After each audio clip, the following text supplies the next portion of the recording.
Welcome to Monday Funday, the new show that's picking up the slack left from the old show, the Late Night with Comics Gate, hosted by Michael Bancroft and co-hosted by myself, and starring the ever-present and ever-wise, perceptive, occasionally fickle, but always fun, The Chat. So thank you to everybody who decided to check out our little show over here. Got some guests for you. As some of you may know, today is the first official Comicsgate holiday, Robteenth, a celebration of Rob Arnold and all that he does for CG backers, creators, aspiring creators, and quite frankly, he catches all kinds of crap the other 364 days of the year. And he does so with a smile. He gives as well as he gets. And so, yeah, well, you put yourself very well. And so some backers decided that Rob needed his own holiday where he not only does not get picked on, but is in fact celebrated. Yes. So, Rob, I've poured a 12-year scotch in honor of Robteenth, and I say cheers to you, mate. Oh, cheers to you, Joe. I wish I had a beverage here. I don't. I have a 6-month Rockstar. Excellent. Oh, look at you guys. Now, if you've been living under a rock for the last several years and you don't recognize the dulcet tones of the auburn-maned letterer supreme, that is Eric Weathers, who not only letters just about every comic book made these days, but he's also got a good show of his own that he hosts called Gentlemen Scoundrels, and he pops in quite frequently into the chats of other shows, including the Late Night with CG show. And so he's here to help us celebrate Robteenth. And I sent an invite out to another guest, and we'll see if he turns up. It's kind of touch and go, but if he does show up, then we'll be happy to bring him on as well. And after you're done introducing me, Rob leaves. So I was going to sneeze, so I didn't want to do it on air.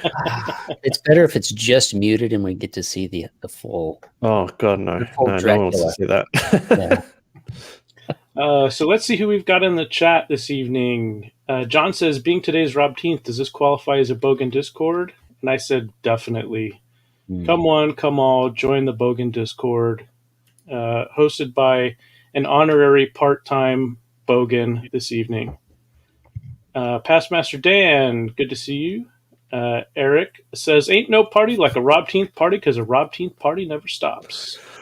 It's funny. It's true. Can't stop, won't stop. Snuggy Jr., good to see you, my friend. Robert Shepard. Rob, you didn't like the poll? No, it's like, where's Starfire is a piece of shit option? It wasn't there.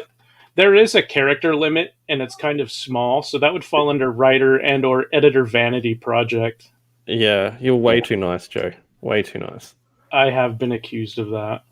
Wasn't that an option? Mortal V is here. Hello. Good to see you, my friend. Derek Clay says, hail chat. Happy Robteenth. Who else is here with us today? Gusto. I knew I saw you there. Good to see you, Gusto. Thanks for joining. And Snuggy Jr. says, 3 beers for Robteenth. Oi, oi, oi. Very good. Love it. Lord Ravener says, Rob, not that bad. Not that bad. Not that bad. And Jason Bascom, otherwise known as Unhinged Entertainment, says, you mean I actually get to watch a Fulton Land stream for once? Woohoo! Yes, Jason, you do. Yes. Welcome to the party. Except it's half of the Fulton Land stream. Yeah, it's not Fulton Land Live with So my it's co-host Rusty. right. So you have the Thursday show that shows right after Gentleman Scoundrel. So it's almost like our two shows have combined into a Robteenth sandwich. Excellent point. Yes. Rob, how do you like the sound of being sandwiched between me and Eric Weathers? I couldn't think of a better sandwich. It's all meat, actually. Oof. Meat, and meat. Carnivore. That might win Sandwich Saturday. It might. Oh. Should we enter? I think No, we really shouldn't. Ooh, I'm starting to get visuals and I'm no tempted. thanks. I am learning Photoshop, so maybe I'll try and come up with something over the week. Good idea. Mo Biggs is here. Happy Robteenth, Mo. What's up, Mo? A lot of familiar faces in chat. It's always good to see. That is. I'm very happy. We've got a lot of familiar faces to celebrate Robteenth for this hour we have together. I Borrow Ideas says, "Hail the chat! Congrats to Rob." Lots of love for Rob in the chat this evening. And Snuggy Jr. says, "Gotta go get his rye whiskey." I think that's an excellent idea. I wish I drank more. I don't drink enough. Not a big drinker. Well, not everyone is. Mo Big says, meat, and meat, but don't forget the Thunder Buns. Well, Mo, you figured out a way to upgrade the sandwich, and I'm going to bring in surprise meat. Not one, Mr. Eric Canetti, thank you for joining us this evening. But two surprise meats. We have the senior bogan himself, Michael Bancroft. How are you doing tonight, gentlemen? I am relieved. Did your books show up, Mike? What's that? Did your books show up? They did. I'm sorry, Mike. You can't talk about it. It's Robteenth. Oh, okay. Well, I'll see you guys. Oh, well, I'm going to finish scrolling through the chat, and then we will get into the meat of the show. Amanda B., Oz Great Sage, Derek Clay. The chat jumped on me just as I was about to click on Hicks Villain, Lord Crackhead 33, Eric McIntyre, and there's someone that was trying to sneak in here.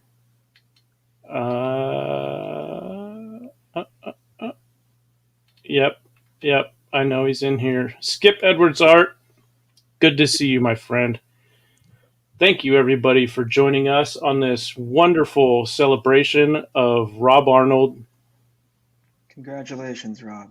Thanks, Eric. Thanks. That seemed to have gone off without a hitch. I got as far as "This Is Your Life," and I thought, like, wow, this is incredibly sweet and saccharine. I need to go. It was a controversial segment. It had its detractors. That's By for the sure. way, you have a lovely family. Congratulations. Oh, thank you. You fell under a lucky star there. Indeed. Thank you very much. Yeah. So, Mike, how is it you're able to join us today? He quit his job. No. I thought I would pop on purely as a guest, so I don't have to run anything. I don't have to make any, thumbnails or anything like that. I can just join in the conversation. No, we're in lockdown. Decisions. We're in lockdown. So since I announced that I'd only be doing 4 nights a week, we've gone into lockdown. So I'm here at home anyway. But that doesn't mean I'll take the time back. Right. You've claimed the slot. It's yours now. I'm squatting over it with my pants around my ankles, ready to defend it at all costs. So I'm here, ready to join in. And if you want, I can show you what's on my desk here. Only if you want. Well, yes, we want. Let's see. Let me pull it up there. I mean, it's shiny. It's shiny. It's matte. Nice. It looks cool. It's even put some shiny on the back. Wow, look at that ring. All the downcast. Sanders, a publisher. Stole that from Yeah. Clint. Yeah. So Angle it like this, Bancroft. I can't see you, Rob. Yeah. That's it. Yeah. There we go. You got your LED light reflected in the UV gloss. Beautiful. Well done. That's actually Look. Joe. That's and Eric. You might as well. Like that's actually sort of a bit in the book. Yeah. That Yeah. lightning effect. How about that? It's like it was in the That. stars. Like it was made to be. People are going to enjoy seeing that in the book, I think. Bancroft. So I said to you months ago that one of the best feelings is actually getting the book in your hand. How does it actually feel now that you do? well, I've been so stressed. Yeah. There's relief. There's absolutely relief. It's been an absolute nightmare these last couple of weeks with the printing of the 12-page. We're getting that reprinted. Hopefully that'll be done in about a week or so. So that's the main book that you're holding on to now, Michael. Yeah. So that's the main. I mean, no, it just gives me time to sign them. Imagine how good it's going to look. Oh, with the liquid do one right pen. now. That Let's see one right now, I Michael. should, huh? Yeah. Do it live. All right, I will. Okay, all right. You guys John, talk amongst yourself, and I'll. Hope you've got a good signature. Yeah, have you got planned a out. good convention signature, Michael? I don't know if it's good, but it's a signature. It's my name. I mean, a good convention signature, and I don't know if you guys have ever considered this, especially once you start signing into the hundreds, is one that you can do pretty quickly, because there's some people who like do the designy signatures, and you're like, that's great and everything, but once you start trying to fulfill and everything has to be signed up, it can be pretty time extensive, right? Like Clayton. Clayton is like a piece of art, and it takes him about 3 minutes per signature. Like, Ryan Stegman's is a Stegosaurus. When he signs his name, it's a Stegosaurus. So that's pretty cool, though. Ryan Stegman. Yeah, so, Walt Simonson does a dinosaur as well. Mm-hmm. Yeah, and Kyung Lee has a rabbit with I think some kanji inside it, and somehow he's able to crank those out pretty quickly. But I want to ask you guys, Eric and Eric, you convention veterans, where do you stand on the idea? So Eric Canetti mentioned having a convention signature where you can just, crank one out quickly. Where do you stand on Todd McFarlane's idea that a signature should be, regardless of what it looks like, should be legible enough that the reader who brought you that book, whatever the signature looks like, they need to know when they pull it off the shelf and look at it, however many years down the road, that you're the one that signed it? Sure. What do you think, Eric? I have gone through so many different signatures during my convention days that I don't know if anybody could probably forge my name now. So it might be a good idea to be consistent. I don't know how long I have to legibility leave it wise, to can dry. somebody tell that it says Eric Weathers when you sign it? Yeah, I think so. There's an E and a W. That's as far as you get. Well, yeah, there's a T. There's a line for the T. I could. As long as they recognize the ew, they'll know who it was. I should just switch it to that, to EW exclamation point. Yeah, I didn't know. for sure. I wonder if I've signed it too small. I don't know. You guys can tell me. I'm not used to signing things. And just once again, I want to reiterate that Chrome pen is my idea that Michael's stolen. Today, I acknowledge that you found the pen. Woo! Today, you are correct, sir. How's it look, Michael? I'd say it's a bit small, but... Bit small? Yeah, that's what I thought after I did it. Let's get you full screen there. Maybe that's why it's small. Bancroft. That's still small.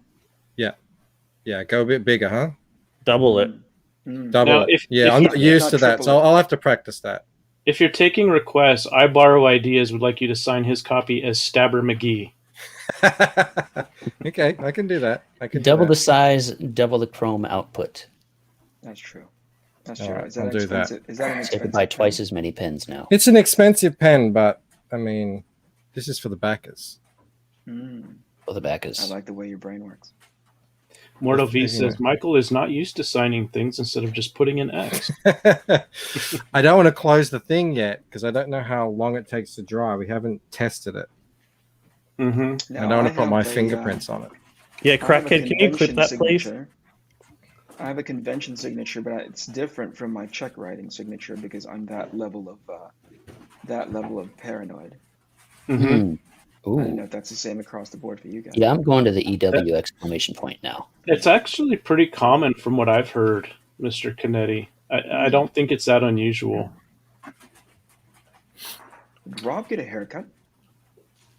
No, he got- gave himself a haircut. He got one from He himself. didn't get one. Yeah. That's a good touch-up, man. I was about to go get a haircut, and then they put us in lockdown for 5 days, and I'm like, oh well, then it's never going to be just 5 days. It's always 5 days, and then we'll extend it. I'm like, oh, so let's cut my hair And they again. have just extended it, so Yeah. you were right. Mm-hmm. Yeah, and Rob, at first I was a little disappointed when I saw what a good job you did on reshaving the sides, but the fact that you decided to go with a 45-degree angle to the Rob Hawk makes me happy. Is that on purpose, Rob? It just does what it wants to do. There's no,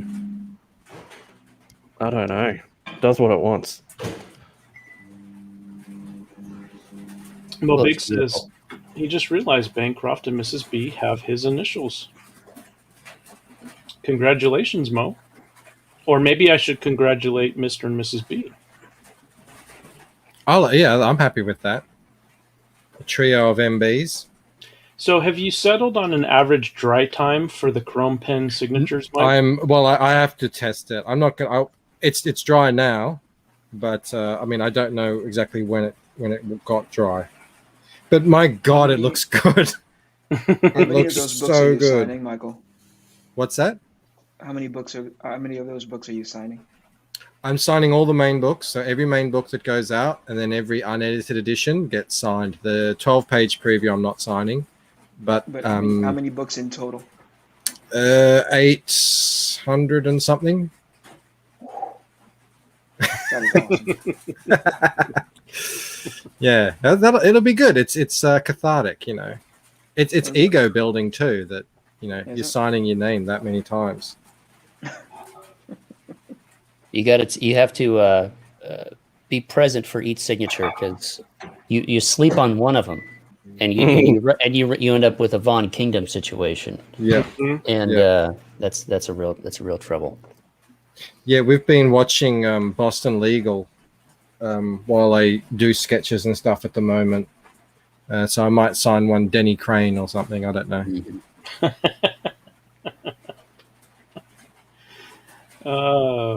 Speaking of, I don't know that it's exactly mistaken identity, but maybe claiming to be something that you're not. You guys been keeping up with that I am not Starfire debacle? Just on Twitter. I've seen it on Twitter, yes. No, Yeah. I find myself getting too angry if I watch mainstream things, so I don't. But don't you guys think it's pretty much just what they do at this point? Are you surprised by any of it? Not surprised. At any no. point, like everybody gets. I mean, I understand why the YouTube channels get into it because obviously they need content. And that stuff is amazing clickbait. But at the end of the day, isn't it just expected? You know, it's almost unexpected for them to put out something that's on brand or like away from brand. You know, that isn't virtue signaling. So at this point, it's just exhausting because every week there's something new. You know. Yeah, well, I thought it was interesting how when they released the trailer, which we're going to watch here in just a minute, Oh, are we? Really? they disabled comments.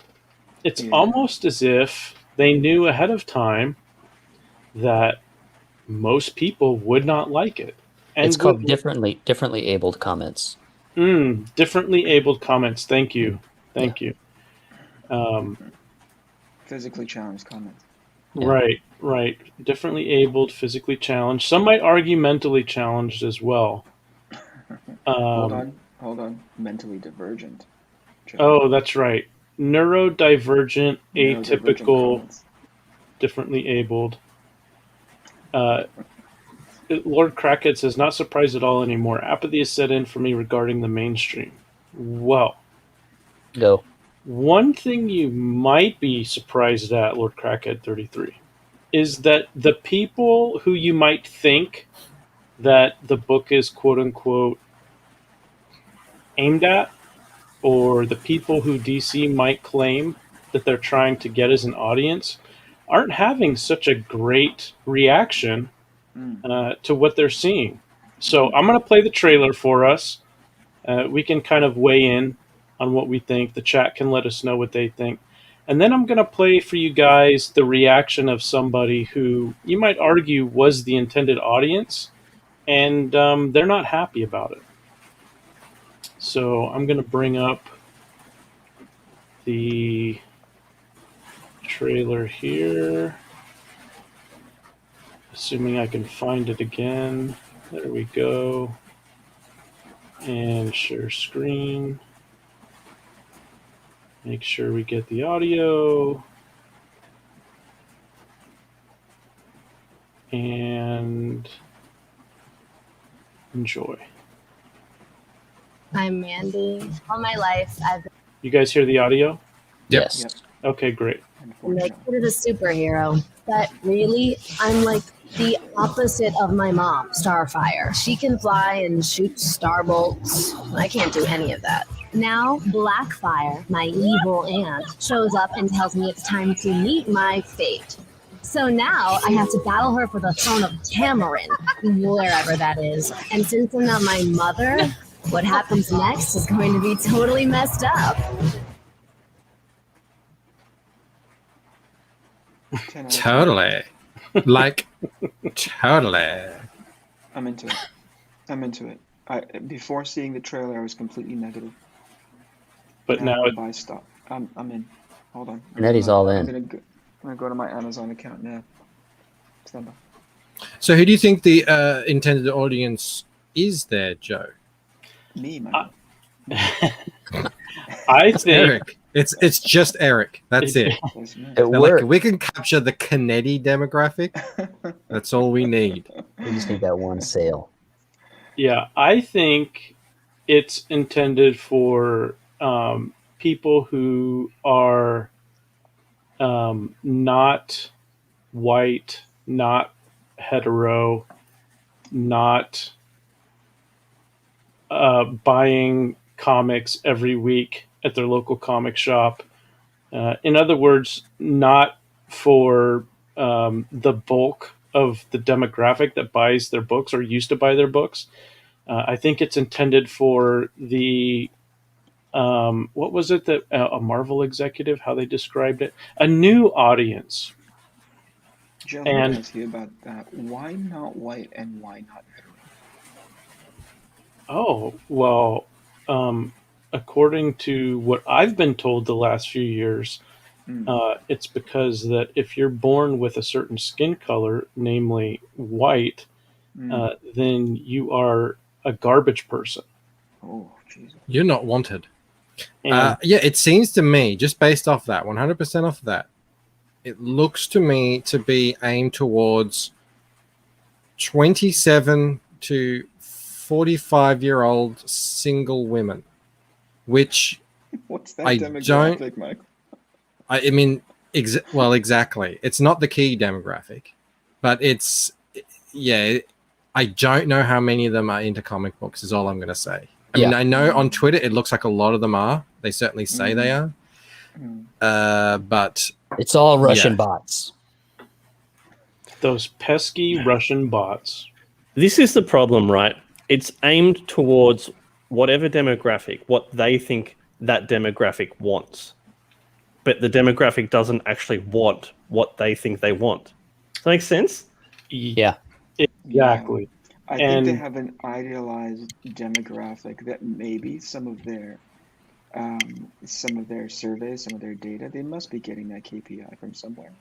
and they're saying like, okay, this makes a lot of sense. Let's go publish it. Unfortunately, it comes off tone deaf. Mm-hmm. Right? It's not Yeah. in the intent, it's in the execution that it falls apart. Because it's incredibly patronizing. Yeah. Like they're trying to invent a demographic for it. Yeah. Whatever demographic they're aiming for, they're missing it by a lot because I have not seen, outside of the handful of people who obviously just virtue signal the heck out of something, but the actual intended audience do not react well when they're being pandered to like this. Mm-hmm. Yeah, and I'd just like to say welcome to everybody who's been joining the show the last few minutes, like 7-on-7. Thank you very much for joining us. It's good to see you. So I've got on the screen here, this is actually the in-canon daughter of Robin or Nightwing, rather. Nightwing and Starfire. And her name is Nightstar. She's hot. Yeah, she looks nothing like the daughter of Night. Yeah, nothing like the daughter of Nightwing and Starfire that's in that YA novel. And her name was Mari, not Mandy, and she had superpowers. And as Rob said so eloquently, what was that, Rob? Oh, she's hot. Yeah. Mm-hmm. Yeah. And so she actually had, from what I understand, quite the appeal from the people who actually were spending money on comics week after week, month after month. And so here we've got a YouTube response from somebody who is not hetero, who is apparently part of the target demographics because in the YA book, I Am Not Starfire, the daughter Mandy is not hetero, and that is emphasized very heavily.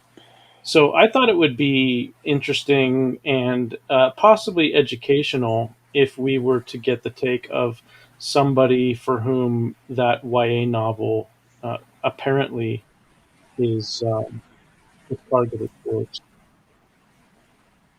This is a 7-minute clip, Joe. We're not going to listen to the whole thing. Okay. So this is Benjamin of Houston?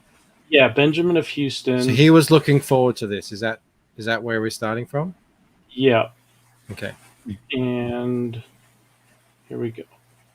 Well, actually, he is one of the target demographics that DC YA people who wrote and drew and edited the book assumed would be looking forward to this. And I thought it would be interesting to get his reaction in his own words. Star was one of the characters introduced in this arc, along with the son of Talia. And I've got this at 1.75 speed because he talks sort of slow, and we just want to get the relevant information here. Bruce. After Damian was made canon, people have hoped to see Nightstar. However, she's never made any official appearances outside the Two Kingdom miniseries. On the other hand, you can see the sheer volume of fan art of this little girl, despite her being so obscure. These often fall for family, either being a precocious little kid or being trained by her hero parents. Then, let's be honest, fans have been begging for a time travel episode of Teen Titans where Nightstar needs her parents' help.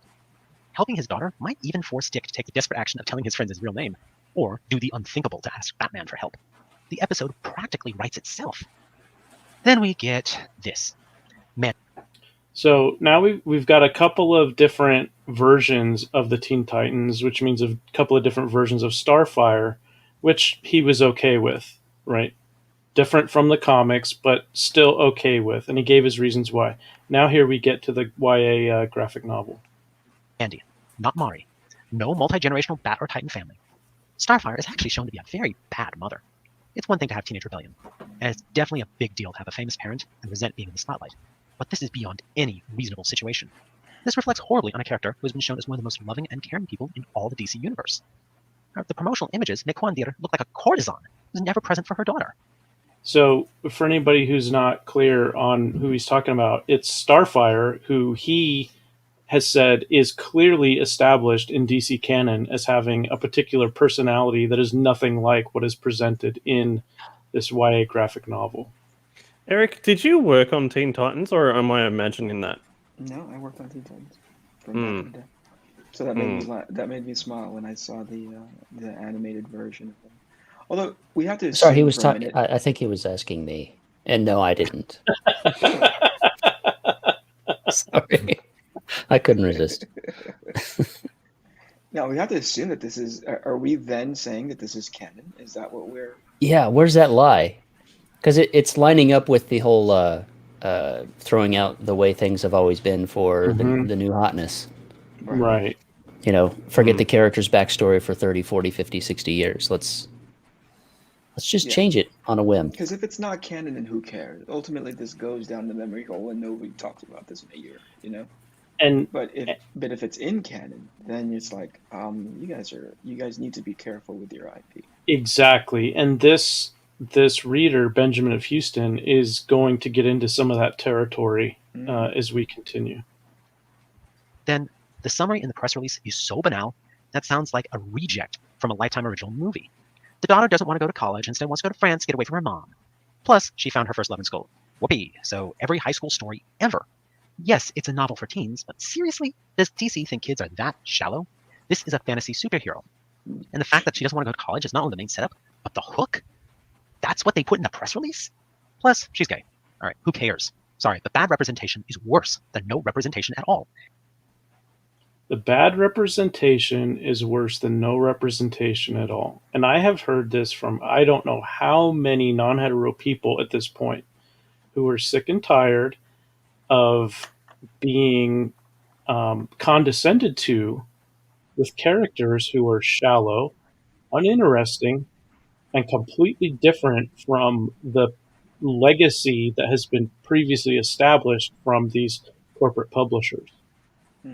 It does not excuse this absolute lackadaisical approach to storytelling.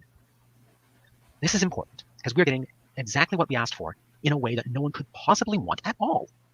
This reminds me of nothing more than Ghostbusters. After fans, directors, and actors alike pushed for decades to get Ghostbusters 3, we instead got Ghostbusters 2016, a movie that no one wanted at all. After that was a flop, it took no small miracle to get Afterlife greenlit. Plus, anyone who disliked it at all was branded a hater, because obviously the reason you didn't like it was because it had a cast of women. Does that sound familiar? Yep. Not because you didn't want to reboot at all, didn't care for the humor, or didn't like that it was just an absurd overuse of CGI compared to the superior practical effects and understated humor of the original. Coming back on topic, I can even get behind a rejecting your parents' storyline. After all, Mari's struggles with her father were central to Kingdom Come. After Starfire died, Nightwing threw himself into his work and grew distant. The 3 generations of Bats reconnecting was one of the central emotional climaxes of the series. While more likely than not, the story will figure in some reconciliation between Star and Mandy, and possibly include a with great power comes great responsibility section, and heck, maybe even taking on the mantle of Nightstar. However, the presentation just does not give one hope. When your story hook is skipping the SAT test, there's little chance that it will end with Starblast against Deathstroke and being inducted into the Titans. We don't need yet another coming-of-age story from Tamaki that's a thinly veiled author self-insert. We want the lovable third-generation hero that we already had in Kingdom Come, and that every amateur artist has been drawing for decades now. So I hope that explains to some people why exactly this book is so upsetting. So, what a bigot. Yeah, right. Also, at 1.75 speed, that guy gave me anxiety. Yeah. He's talking way too fast for me. It must be frustrating though. Like I've got gay friends, right? And I don't know, maybe 10. I've got 10 gay friends, and out of all those gay friends, only one is overly flamboyant. The rest are just dudes that like other dudes. They're just normal people, and they seem to harp on this flamboyant gay representation as the whole gay scene, and that's not, from my limited experience, that's not what it is, and that must really piss people off that are gay. Yeah, they're being pandered to in the worst possible way, because it's not I don't want to say realistic, because these things are freaking cartoons ultimately, but you have to know Authentic. how to write character. right? Mhm. And they don't, right? So instead of writing the approximation of real people, they often tokenize them, and that's why they go to the far left and far right of nuance, right? And Mhm. that's why it looks like that, because they think that's what captures it the best, you know? They also really rely heavily on stereotypes. Yes. Yeah. So, like, what's his name? Bobby, Bobby Iceman. Drake. Yeah, that was just the most flamboyant, over the top TV stereotypes of a flaming gay man, all rolled into one nonsensical character that didn't even internally make sense within the story. And yeah, it really is. It's confusing. It's befuddling that they think, oh, this is a good, healthy, example of representation in comic books. Mm-hmm. It's off the wall. It's often, I don't know if you guys buy into this, but it's often identity first and only. Yeah. There's rarely any character development beyond just being the thing that they identify as, and that's enough sometimes for quote unquote character development. And you go, gosh, man, this is like they developed Storm for 2 or 3 decades, and she's amazing. She feels whole. She feels completely rounded out and developed, right? And at no point did Claremont ever lead with skin color. Yeah. No, it's narcissistic characters made by narcissistic creators that just want to put forth a just look, we're here, but that's it. It stops there. You think it's narcissism, Eric, or it's just a lack of experience? Because I come to find, I was having a conversation about this with somebody offline, and that back in the day, you didn't get X-Men right away. You worked up to X-Men. That means there was an editorial staff that was responsible for helping you hone your craft as a comic book writer, a storyteller in that space in 22, 27 pages, however long it was back in the day. And then eventually you graduated to these big name titles. Right. So I think part of me, I think I've lost that. I'm Well, I convinced think that they've lost it. Right. If those writers cutting their teeth were that way, were just self-inserting, which I don't think a lot of people did back then, they would have been weeded out. So the thing is right now that they're going for that, and that becomes the headline. Correct. Is Correct. I'm not Starfire, and Bobby Drake is now gay, and whatever. Yeah. They're diving headfirst into it with really, what's the point? What's the end game for it? Other than, here we are. We did it. Yeah. Yeah. The self-insert is almost inevitable at this point. If you're hiring people based on what they are, almost exclusively, it's almost inevitable then, isn't it, that they're going to self-insert that trait because that's the reason why you were hired in the first place. Yeah. Your look or your ethnicity or whatever, your orientation. I mean, it was bound to happen. This one is egregious. Yeah. Absolutely egregious. Yeah, this one needed a lot of hand-holding. If in Lucent 2, a bogan in a ginger root hat turns up, somebody slap me very hard across the face, please. Well, it's funny you say that, Mike, because you and Eric Kennedy both have I stuck a bogan with the hat in my book, Mike, just so you know. Oh, that's fine. That's fine. Yeah. You can do that, but I can't. As long as it's okay. But I do friend inserts. Friend insert? Sorry. Yeah, so there's a mohawk in Battlebrick Road. There's a guy with a giant forehead in Battlebrick Road. I mean, I like it. Yeah. Very progressive. Thank you. Both Mike and Eric Kennedy have characters in their books that readers will discover that they've intentionally put in there, which at first may seem to be a particular type of stereotype.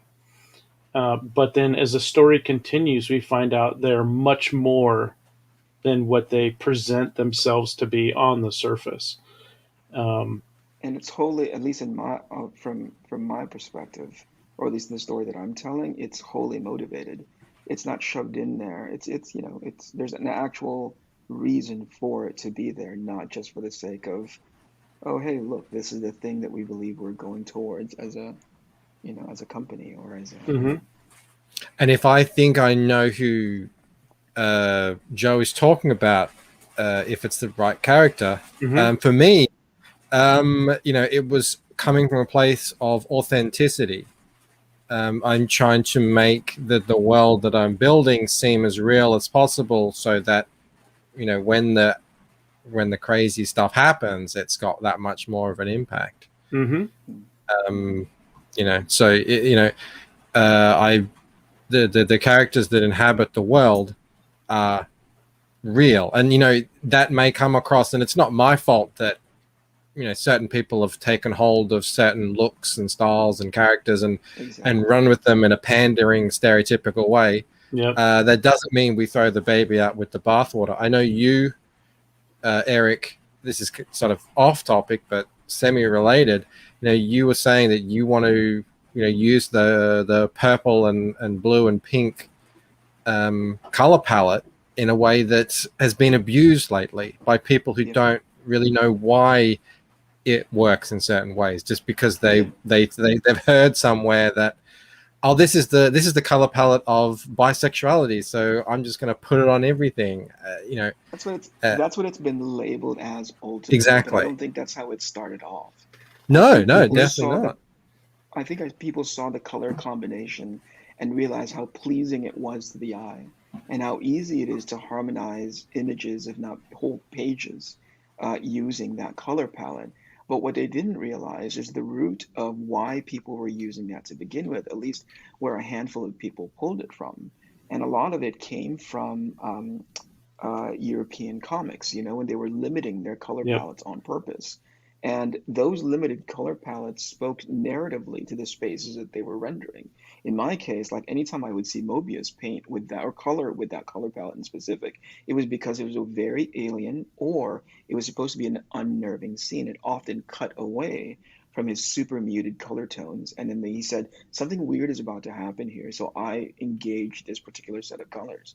So people saw that in European comics and said, whoa, that really works, but never really asked why they were bothering to use it in the like why the exercise, or what's the implementation behind it. And so by the time it gets to X amount of colorists deep, they're not even thinking about it anymore. They're just applying it, which is, I think that's the reason why people have kind of seen it, and it's applied on these books that do have these underlying agendas, and so you get this awful mislabeling of it. But ultimately, it's not a bad set of colors. It's just people don't know why they're using it. Well, exactly. When whoever coined the term bisexual lighting, I'm guessing did not understand color theory, or they were trying to oversimplify color theory for the benefit of someone who didn't understand it, because they reduced it down to, oh, blue equals boy and pink equals girl. I think it's more, it could be that. I can't be sure because I don't know everybody who's ever implemented it. But what I think what they saw was, this works, but they don't have the understanding of context and subtext of the scene. So they just apply it and call it a day, Yeah. Yeah, well, I was, just a minute ago, I had Lord Crackhead's comment here. He says, I'm glad Eric is using it. It looks good when done right, and this is definitely done right.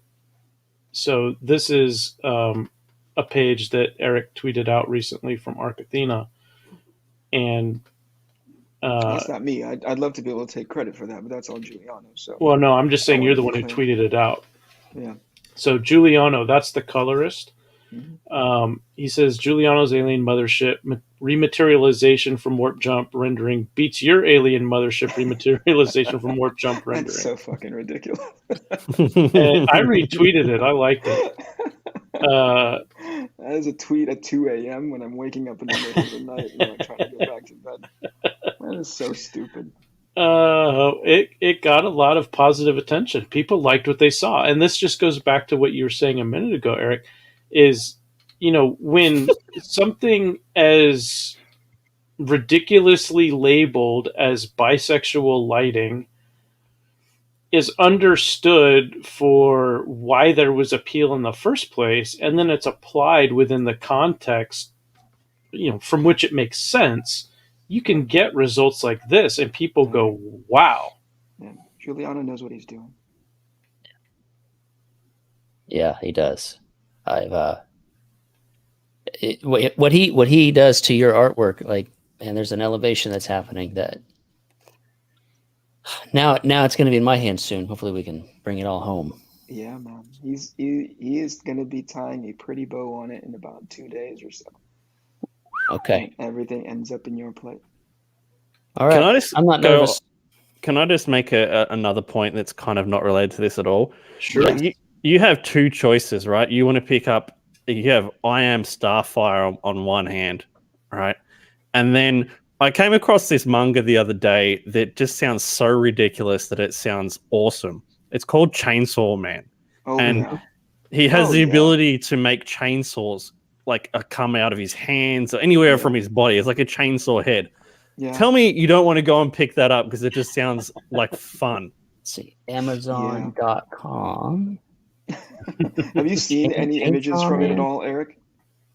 I think I've seen like a cover or something, but I haven't. It's so ludicrous. Really cool. You're compelled to go and look at it. Yes. Yeah. Oh mate, mainstream needs more of this kind of stuff. A chainsaw on each hand and a chainsaw for a head. It looks so cool. It looks wicked. They're doing an anime of it too. I think I've seen a trailer for it. It looks sick. But to your point, though, Rob, like between this, I Am Starfire, and let's say anything else, just anything else, is there a space in which you could see yourself opting for I Am Starfire as a comic book / young YA novel, YA graphic novel buying person? Would you opt for this thing? What is the appealing thing of this book? Is it the story? Is it the art? I know Yoshi, right? I know the artist that did that book, and she is phenomenal. She is amazing, and I think that the narrative that she's trying to execute is underrepresenting what she's capable of. I'm sorry, Eric. You just blew my mind there, because it sounded like you were saying that a woman was creating this Chainsaw Man manga, but Marvel and DC tell me that women write or draw comics about chatting in coffee shops about what they had for dinner the previous night. So I'm a little confused. No, I'm saying the artist for I Am Starfire is a woman. Oh. And she can draw the hell out of things, and I've seen it. I've seen products that we've been to several conventions together, and I've sat next to her, and I'm like, this lady can paint, this lady can draw. Her skill and her craft are very, very high. And it reminds me a little bit of Squirrel Girl. Mm-hmm. That artist was talented. Erica Henderson. Yeah. The whole look was completely intentional and very well executed. But I think you're right, Eric. You wonder, is this the best application of that skill? Is it being put to use in the best way here? Because I enjoy YA stuff. I've read YA novels. I've watched YA TV shows and movies and stuff. I enjoy them. This has zero appeal to me. Absolutely. What a waste, though. None. Like what a waste. If she is a good artist, like Eric says, what a waste. I think you can see talent. that she is, even in this. Well, I think the animation is pretty good. It's just, to me, it's the subject matter. And here's the dilemma of the professional creative when they're working freelance and they don't have necessarily their own properties, their own IPs from which they can do whatever they want. Then they're basically subject to the available work. And if the entire mainstream industry has gone in one particular direction, then the freelancers who rely on those corporate publishers for their freelance work are more or less finding themselves over the last few years in a position of, well, either I write or I draw what they're saying they want, or I don't pay my bills. So I think I'm going to pay my bills this month. Yeah, there's that possibility for sure.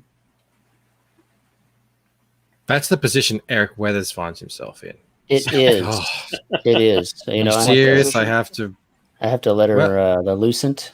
Yeah. He's like, I got this Aussie guy, and he's like, my letters are already awesome. But you have a look and see if you can do any better.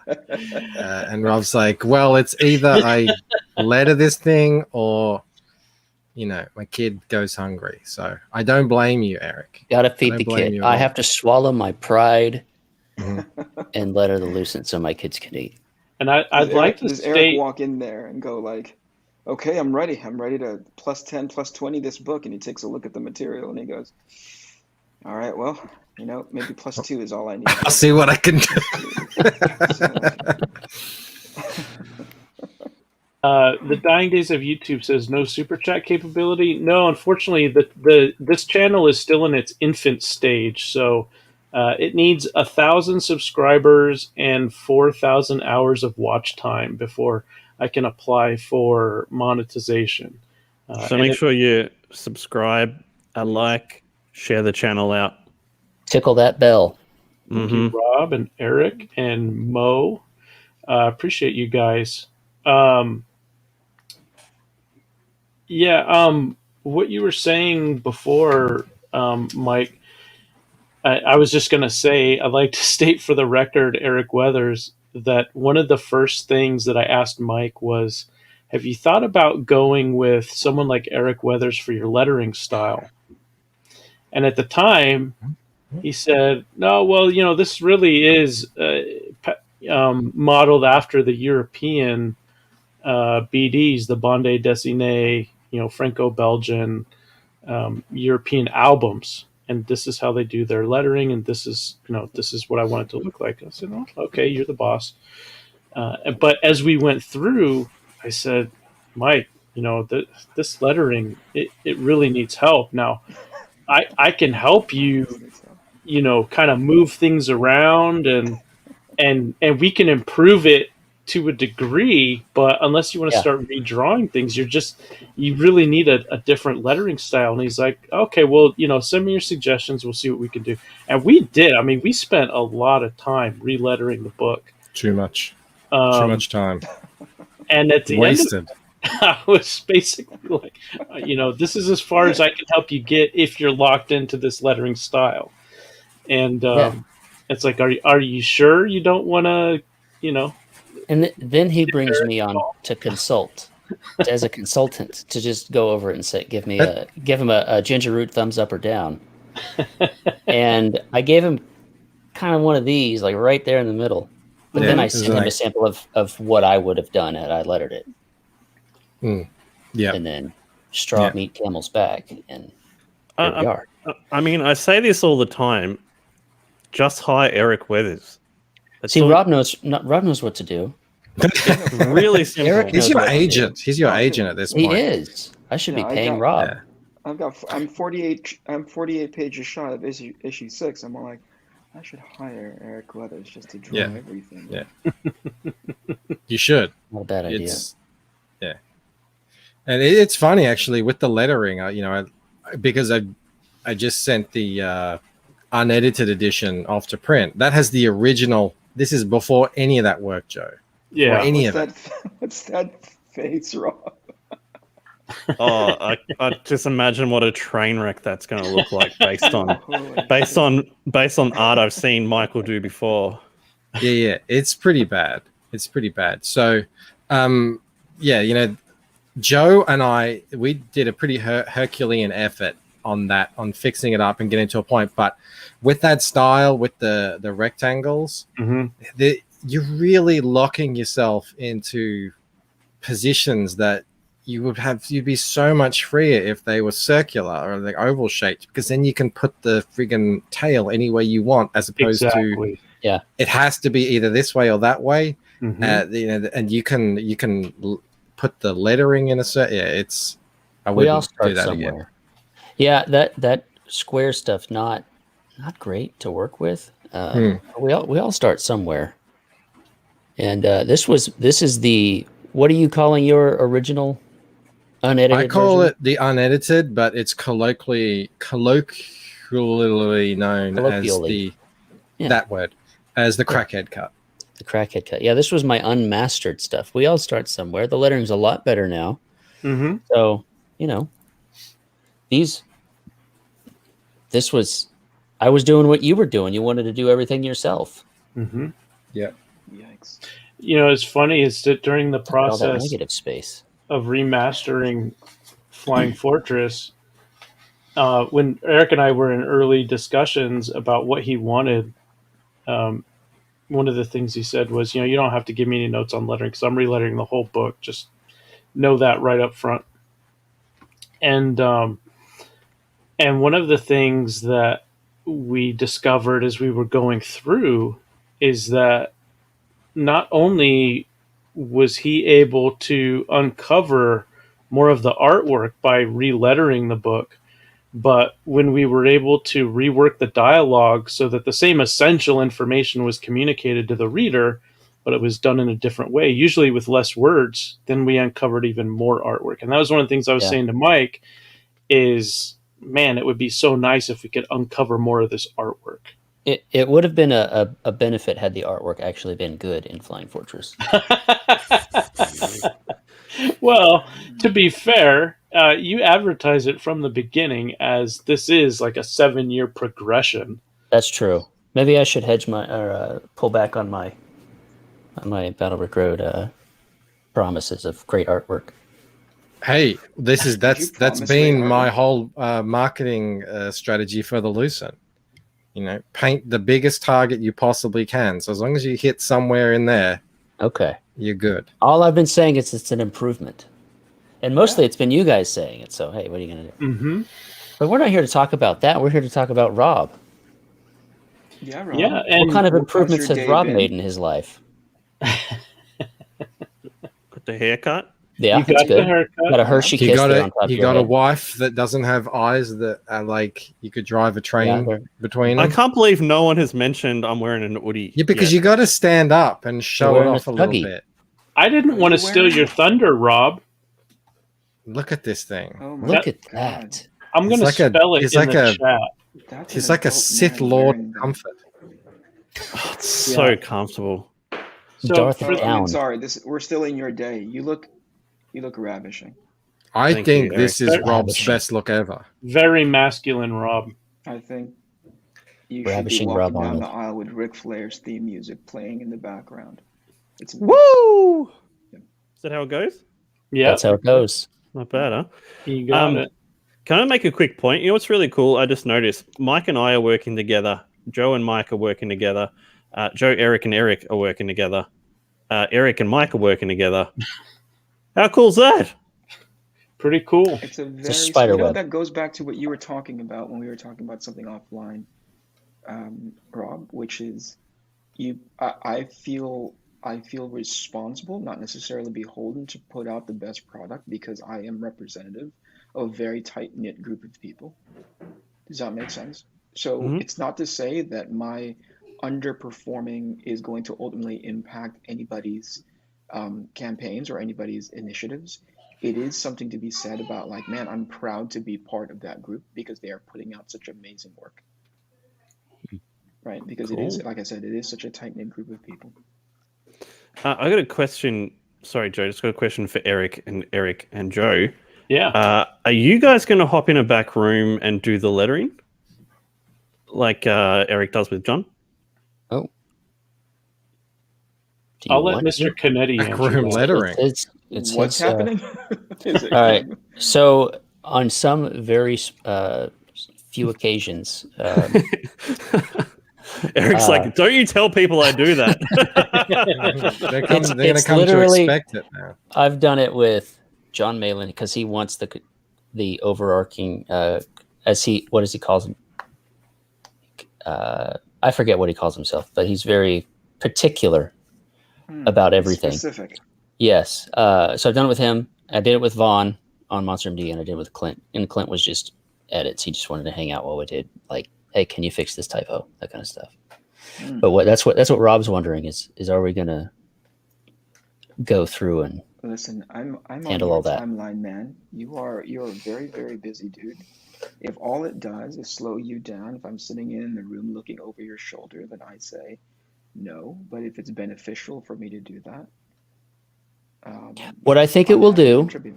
is what I always do a pass first. I'll do a letter and give it my best effort, and then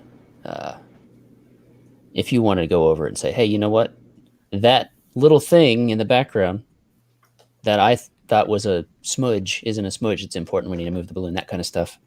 You know, if you want to, I get it. It doesn't take very long to get through it. It takes long with John, and I don't assume it would take long with Joe in there. You know, taking care of business. I think I will defer to your professionalism, and as long as I'm helpful, I'll be in that conference call. Otherwise, there's like 50 pages, 48 times 2. There's like 90 some odd pages I still need to draw, man. No pressure. I'd rather optimize for time behind the table, you know? Yeah. I got everyone. after this is done, 20 left of Battle Brick Road. That's sick. 20 left. That's awesome. September is my goal. Me So- too. September is a big month. Big month. Yep. So Rob, are you putting in any more appearances to celebrate the last few hours of Robteenth? Because here on the west coast of the United States of America, it's 9 p.m. and you got at least, you got 3 more hours if you want to use them. Yeah, what about Hawaii? Leroy said he was doing a stream, but I don't know. I haven't really heard much from him today. So I don't know, Joe, is the answer. Okay. All right. Well, How long do you normally go for, Joe? well, we're going to do an hour. That's what the Bancroft show was, and that's what I was planning to do today. Are you thinking of streaming, Eric? No, I might need to excuse myself because there's still stuff that needs to get done around the house to get Oh, ready for I was. B-Day. Mm-hmm. Yeah, I was just about to wrap up the show. Oh, right on. So, thank you everyone in the chat for joining us. We really appreciate it, and thank you to all the panelists. I appreciate you donating some of your very valuable time. This show, I'm planning to be a weekly, a 1-hour show, and we ventured into some serious territory tonight, but for the most part, I'm expecting that it's just going to be a whole lot of fun. So I'd like it to be the type of show that, like with the Bancroft show, you start your work week. Maybe Monday is a little rough, but at least you can have an hour of entertainment to look forward to after your workday. So with that, I'd like to just say thank you, everybody. I realize you could spend your time anywhere else. You decide to spend it here, and I never take that for granted. So on behalf of the panel, hope you all have a good night, and we'll see you next time. Thanks, everybody. Bye. Thanks, Joe. Bye.